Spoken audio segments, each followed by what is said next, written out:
Assalamualaikum warahmatullahi wabarakatuh. Perkenalkan, kami dari kelompok 8 akan mempresentasikan mengenai strategi pengembangan sistem informasi akuntansi dengan anggota Febri Fiftianing Tias, Dian Aditya Mutiara, dan Febri Bella Ratna Monika. Materi yang pertama yaitu jenis-jenis strategi pengembangan sistem informasi akuntansi. Yang pertama, pengembangan sistem oleh Departemen Sistem Informasi. Organisasi yang mengembangkan software mereka sendiri karena kebutuhan perusahaan unik atau karena ukuran perusahaan dan kerumitannya membutuhkan software khusus. Mengembangkan software khusus sulit untuk dilakukan dan berpeluang menimbulkan kesalahan, serta memakan banyak waktu dan sumber daya. Pengendalian atau proses pengembangan dengan memperhatikan hal berikut. Yang pertama, memilih pengembangan dengan hati-hati. Yang kedua, menandatangani kontrak. Yang ketiga, rencanakan dan awasi setiap langkah. Yang keempat, menjaga komunikasi yang efektif. Dan yang terakhir yaitu kendalikan semua biaya. Jenis yang kedua yaitu pengembangan software oleh perusahaan luar. Ketika mengontrak organisasi luar, perusahaan harus mempertahankan pengendalian atas proses pengembangan. Petunjuk berikut ini direkomendasikan yaitu memilih pengembangan dengan hati-hati, yang kedua menandatangani kontrak, yang ketiga rencanakan dan awasi setiap langkah, yang keempat menjaga komunikasi yang efektif, dan yang terakhir yaitu kendalikan semua biaya. Selanjutnya yaitu pengembangan software oleh pemakai akhir. End User Computing atau EUC adalah pengembangan, penggunaan, dan pengendalian aktif atas sistem informasi berbasis komputer oleh para pemakai.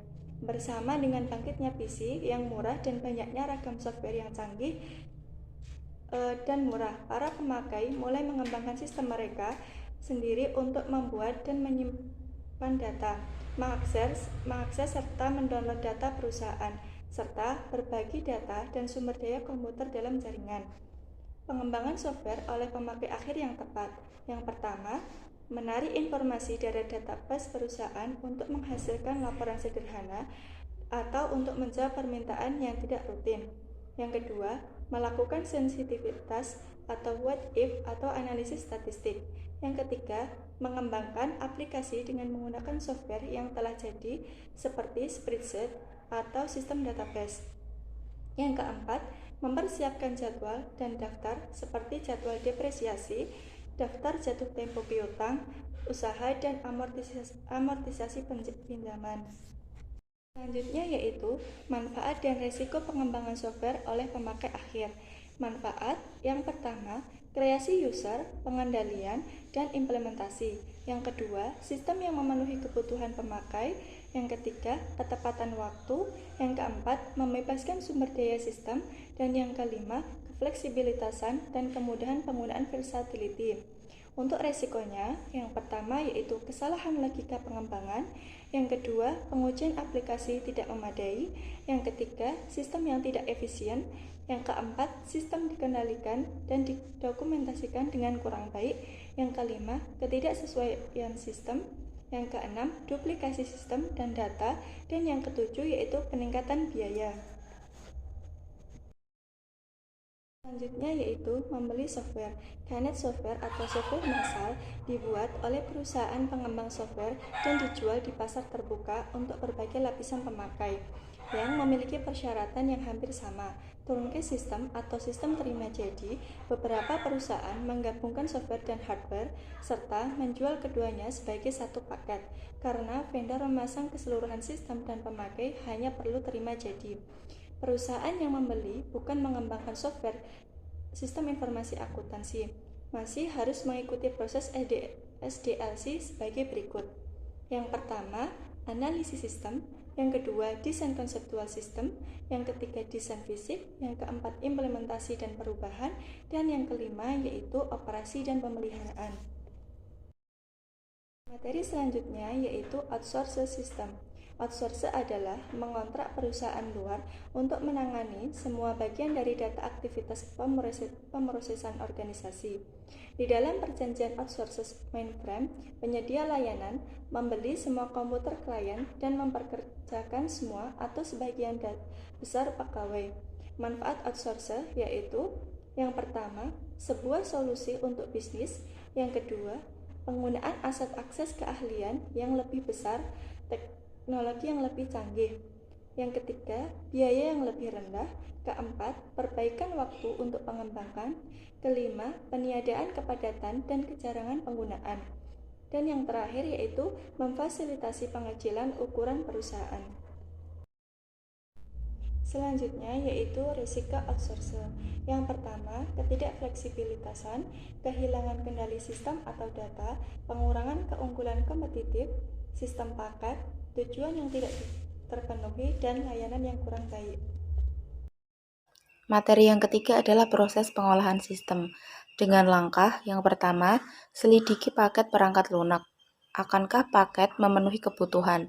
Jika iya, maka kirim RFP untuk perangkat lunak dan perangkat keras, kemudian lakukan evaluasi proposal dan pilih kombinasi terbaik.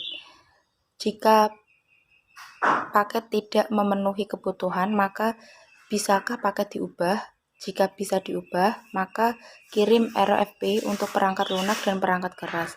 Jika paket tidak bisa diubah, maka kembangkan perangkat lunak secara internal, kemudian kirim untuk perangkat keras jika perlu, lakukan evaluasi proposal dan pilih kombinasi terbaik. Materi yang keempat yaitu pembuatan prototipe. Prototipe atau rancangan awal ini dapat dengan cepat dan murah untuk dibangun dan diberikan pada para pemakai atau diuji. Langkah yang terlibat dalam pengembangan prototipe yaitu mengidentifikasi persyaratan sistem, mengembangkan prototipe awal yang memenuhi persyaratan yang telah disetujui, para pemakai mengidentifikasi perubahan, pengembangan, pembuatan perubahan, dan sistem tersebut sekali lagi dikembangkan pada para pemakai, kemudian menggunakan sistem yang disetujui oleh para pemakai. Manfaat pembuatan prototipe antara lain pemahaman yang lebih baik atas kebutuhan pemakai, keterlibatan dan kepuasan pemakai yang lebih besar, pengembangan yang lebih besar, sedikit kesalahan, lebih banyak peluang untuk perubahan, dan lebih murah. Yang selanjutnya adalah Computer Aided Software Engineering atau CAS. Alat CAS digunakan untuk merencanakan, menganalisis, mendesain, memprogram, dan mempertahankan sistem informasi. CAS juga digunakan untuk memperkuat usaha manajer, pemakai, dan programmer dalam memahami kebutuhan informasi. Alat CAS tidak menggantikan desainer terampil, melainkan menyediakan sekumpulan alat terpadu yang mendukung para pengembang secara efektif untuk semua tahapan SDLC.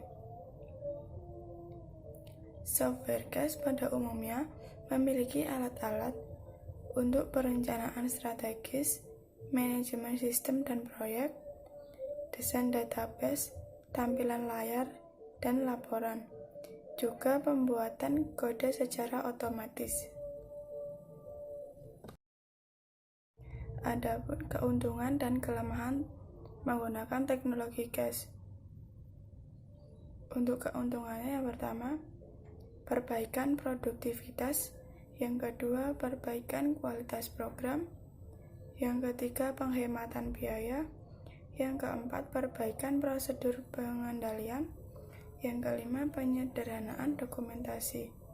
Untuk kelemahannya ada 3 yaitu tidak kompatibel, biaya yang kurang, harapan yang tidak dapat terpenuhi. Sekian dari kami. Wassalamualaikum warahmatullahi wabarakatuh.